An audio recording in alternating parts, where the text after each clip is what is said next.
കുഞ്ഞുങ്ങൾക്ക് അച്ഛനെന്നാൽ തണലാണ്, കരുതലാണ്, വിശ്വാസമാണ്. എന്നാൽ ആ വിശ്വാസതയ്ക്ക് കളങ്കം ചാർത്തിയ ഒരച്ഛനുണ്ട് തിരുവനന്തപുരത്ത്. 6 വയസ്സുള്ള സ്വന്തം മകളെ ലൈംഗിക ചൂഷണത്തിന് ഇരയാക്കിയ 40-കാരൻ.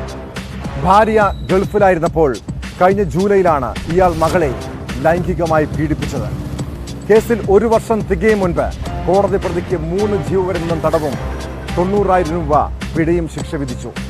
പ്രതി 21 വർഷം അധിക തടവും അനുഭവിക്കണമെന്ന് തിരുവനന്തപുരം അതിവേഗ പ്രത്യേക കോടതിയുടെ വിധിയിലുണ്ട്. അച്ഛനെന്ന വിശ്വാസ്യതയ്ക്ക് ഇയാൾ കളങ്കമെന്നാണ് കോടതി വിധിന്യായത്തിൽ പറഞ്ഞത്.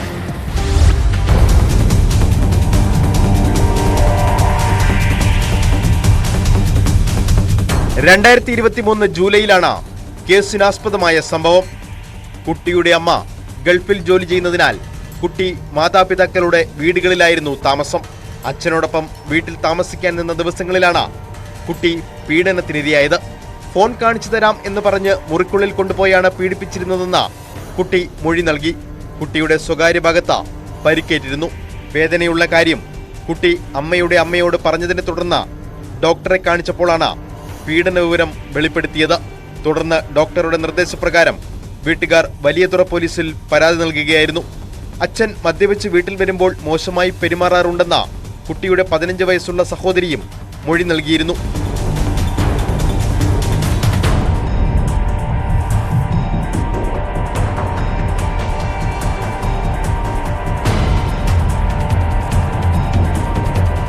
കേസിൽ പ്രതിക്ക് 3 ജീവപര്യന്തവും 90,000 രൂപ പിഴയുമാണ് തിരുവനന്തപുരം അതിവേഗ പ്രത്യേക കോടതി വിധിച്ചത്. ഇതുകൂടാതെ വിവിധ വകുപ്പുകളിൽ 21 വർഷം കഠിന തടവും വിധിച്ചു. പിഴ ഒടുക്കിയില്ലെങ്കിൽ 1 വർഷം അധിക തടവ് അനുഭവിക്കണം. കഴിഞ്ഞ മാർച്ച് 29 ആരംഭിച്ച വിചാരണ 1 മാസത്തിനുള്ളിൽ തന്നെ പൂർത്തിയാക്കിയാണ് ശിക്ഷ വിധിച്ചത്. പ്രോസിക്യൂഷൻ 17 സാക്ഷികളെയും 19 രേഖകളും ഹാജരാക്കി. കുട്ടിക്ക് ജില്ലാ ലീഗൽ സർവീസ് അതോറിറ്റിയിൽ നിന്ന് നഷ്ടപരിഹാരം നൽകണമെന്ന് കോടതി ഉത്തരവിട്ടു.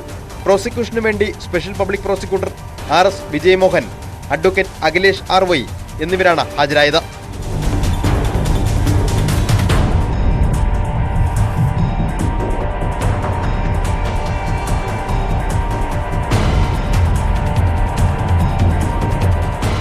ന്യൂസ് 18 തിരുവനന്തപുരം.